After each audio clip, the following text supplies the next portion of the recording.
بھارت میں اجتماع کا نام آتے ہی مسلمانوں کو دینی اعتبار سے ملنے والی کارروائی یاد آ جاتی ہے۔ اس کے بعد مسلمان اگر اجتماعی طور پر کچھ کام کرتے ہیں تو وہ اجتماعی شادیاں اور اجتماعی ختنیں ہیں۔ اس کے بعد اور کوئی فلاحی و رفاہی کام اجتماعی طور پر انجام نہیں دیے جاتے۔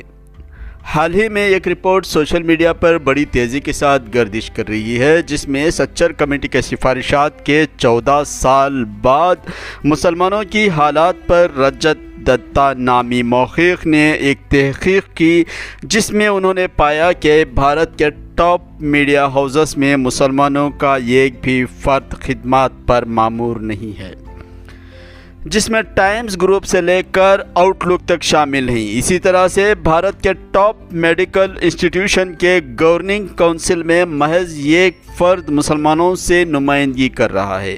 ان میں یہ IIMS، BJI چندی گڑھ، king George medical university, MCI اور ICMR شامل ہیں۔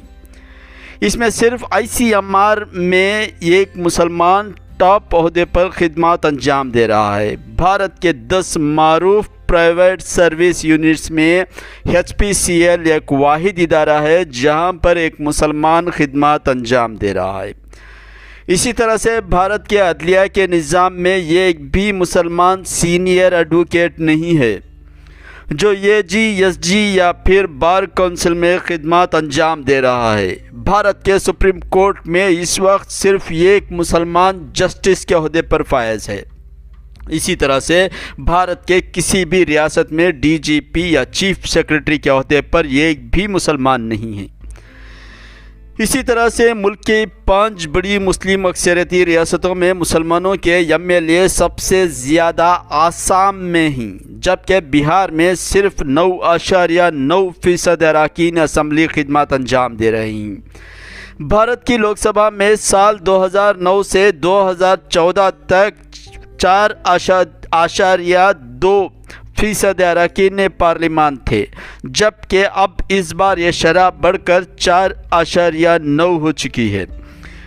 اسی طرح سے بھارت کے تمام ٹی وی چینلز میں ایک بھی ایسا ٹی وی چینل نہیں ہے جو مسلمانوں کے ذریعے چلایا جا رہا ہو۔ اندازہ لگائیے کہ اس وقت بھارت کے مسلمانوں کی اجتماعی حالت کیا ہے۔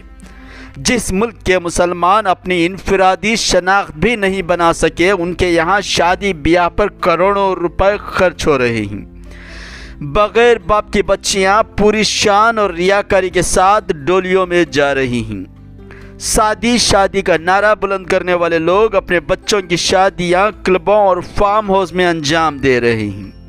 ملک کے 40% سے زیادہ مسلمان آج بھی سلم ایریا یا جھونپڑیوں میں مقیم ہیں۔ اس وقت قوم کے لوگ کروڑوں روپیوں کے شادی محل بنا رہی ہیں اور اس میں شادیاں کرنے والے لاکھوں روپے خرچ کرنے کے لیے تیار ہیں۔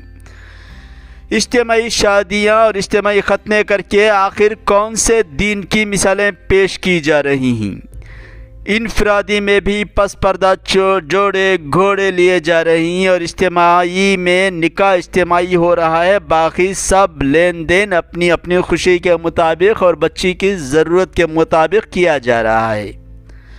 آخر بھارت کے مسلمان کب سونے کے ناٹک سے باہر نکلیں گے، اس کا اندازہ نہیں ہو رہا ہے۔ ہر جگہ پر مسلمان ذلیل و خوار ہو رہا ہے، مگر بھارت کے مسلمان اس ذلالت کے باوجود ریاکاری، عیاشی اور دکھاوے کو سہر فہرست رکھا ہوا ہے۔ اگر اجتماعی شادیوں کے بجائے، اجتماعی ختنوں کے بجائے مسلمان تعلیم کی طرف اپنے نونہالوں کو لے جاتے ہیں تو خود بخود یہ بچے آگے چل کر اپنی شادیاں کرنے کے قابل ہو جائیں گے۔ کون سے وہ ماں باپ ہیں جن کے پاس اپنے 20-30 ہزار روپے زچگی کے لیے خرچ کیے ہوئے کو 500 یا 600 روپے میں خرچ کر کے ختنہ کروانے کی استطاعت نہیں ہوتی؟ ہر ماہ موبائل کے لیے 1000 روپے، کیبل کے لیے 500 روپے خرچ کرنے والی قوم کیا اپنے بچوں کی 500 روپے کی ختنہ کا خرچ نہیں اٹھا سکتی؟ چھوڑیے یہ روایتیں و وقیانوسی خدمت خلق کی روایتیں۔ آئیے اپنے نسلوں کو تعلیم یافتہ بنائیں، بے روزگاروں کو روزگار فراہم کریں، سود اور فائنانس کمپنیوں سے قوم کو چھٹکارا دلوائیں، پھر اس کے بعد نہ اجتماعی شادیوں کی ضرورت پڑے گی، نہ ہی اجتماعی ختنوں کی ضرورت ہوگی۔ قوم خود بخود انفرادی طور پر ان کاموں کو انجام دے گی۔ تحریر مدثر احمد، آج کا انقلاب شموگا، آواز سید جعفر۔